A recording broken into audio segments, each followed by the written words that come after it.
Ayan, luto na. So, kapag luto na yung both side, ilalagay na natin siya sa plato. Ayan na. So, ready na yung aming paratha. Ayan. Welcome back to my channel. For today's video, I am going to share with you on how I am making paratha. So here, at first, of course, you have to make the dough. Dough is ready. I am just going to show you how I am making the paratha. So here's the second process. Actually, after making the dough, you have to place it in the refrigerator for at least 30 to 1 hour, or it depends on you. And here, I have this dough from the refrigerator. Let us make a ball shape of dough. That's how I learned how to make it. So just like this, all right, and always dip it in the flour. Now let us start. So this is how it is. It will look like a bun, right? So I made 5 only because we are just 5.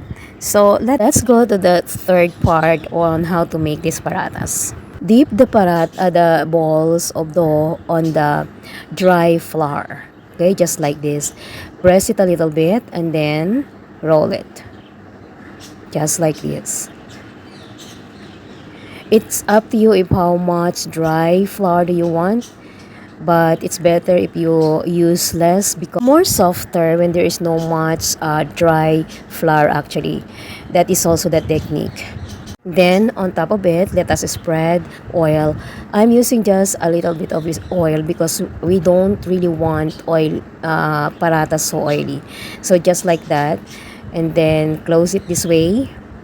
All right, but actually making paratha is depends on how do you want it to be, because some they made it round, but for me it's this way is more easier, so I'm doing this way. After folding the dough, don't forget to dip on the dry flour, all right, to avoid sticking it on the plate or to the other dough. Just do the same process until you get finished. Put oil and spread it and then fold it, and same process, and this is all. Now it's done, and let's go to the fourth steps.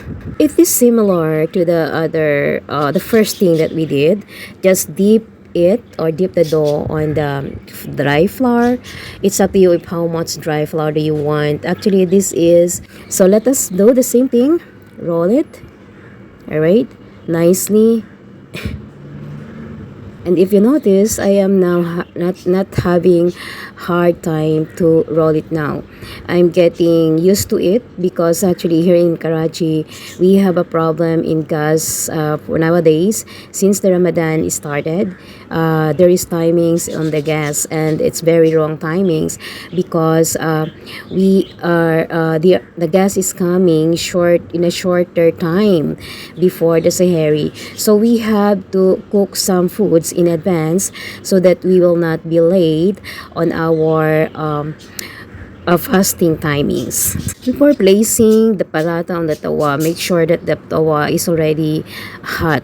Alright, so it's so that your paratha will be nice. So here, I'm not making the fire so high because I don't want it to be cooked quickly. I want it slowly. So since I am not, or we are not going to eat it right now, it's just a preparation for our sehri, I will just cook it in half. Alright, and later, before we start or eating sehri, I will make it hot and do the remaining process. Paratha is now half cooked, and let us place it on the cooking pot. Place it on the cooking pot to keep it fresh. Let's do the same process. And actually nowadays, since I'm the one who's making the paratha for almost a month, it becomes more easier for me to make paratha. But not really that chapati. It's still I'm finding it hard to make chapati compared to paratha. Do the same process until you get finished. And here's the paratha, all done. Okay. 1, 2, 3, 4, 5. We made 5 of them, and then cover it with a cloth to keep the freshness or the hotness of it until I make it hot again. 30 minutes before the sehri time, or before we eat our food for sehri, I started to make those paratha hot just like this. Make sure of course, make sure that the tawa is hot before placing the half-cooked paratha. So this is how I am going to make it hot. All right. So just make sure that it will get hot. Okay. So if you will notice, it's bubbling. Okay. So it means the paratha or the dough is nicely made. So it will be also soft paratha. Now let us add oil. Just like this, spread it all over the paratha. After spreading it on one side, flip it or turn it upside down.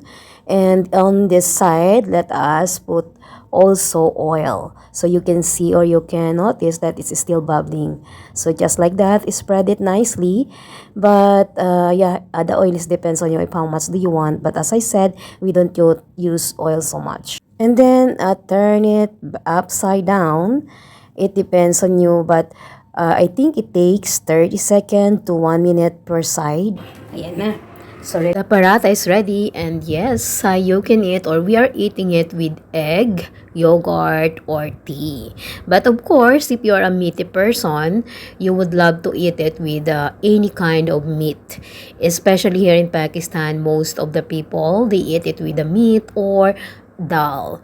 Alright, and thank you so much for watching. Have a great day and see you on my next video. If you are new to my channel, please don't forget to subscribe, like, and share. Have a great day. Thank you.